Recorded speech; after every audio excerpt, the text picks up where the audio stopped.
6:50 AM ay umaalis na ako ng bahay para ihatid ang mga bata sa eskwelahan. Si Lily naman, yung bunso kong anak, ay hindi muna papasok ngayon dahil may sakit siya. 5 araw na siyang absent sa school.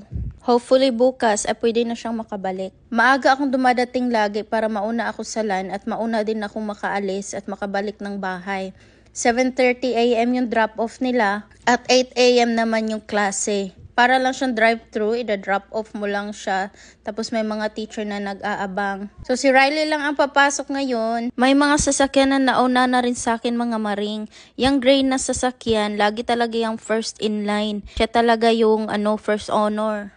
Nakauwi na rin ako mga 7:30 AM at nandito na pala yung asawa ko, nakabalik na siya galing sa mataas na biyahe. Hindi siya umuwi everyday mga maring, mga 3 days at 4 days, minsan naman every other day. Bilang isang truck driver, pumupunta siya sa iba't ibang states.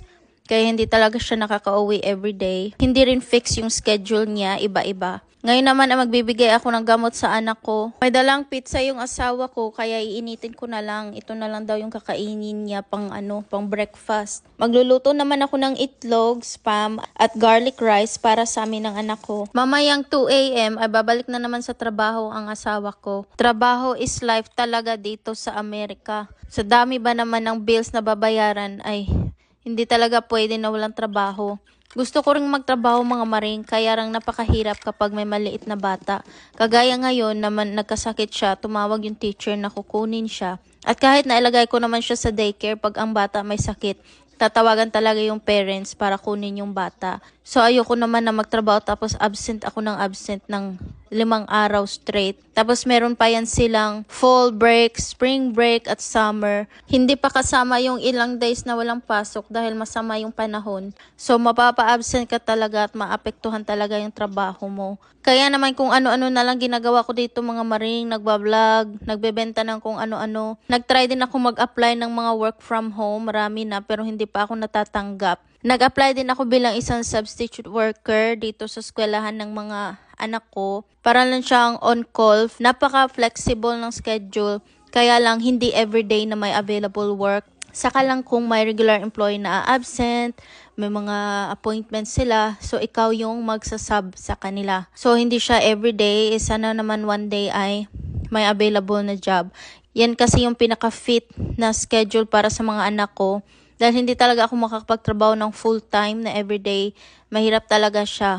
Makaka-absent ka talaga ng absent. Lalong-lalo na kapag ang bata is first year pa niya sa school, lagi talaga yung nagkakasakit. Dahil yung anak kong si Riley, ganun din noon.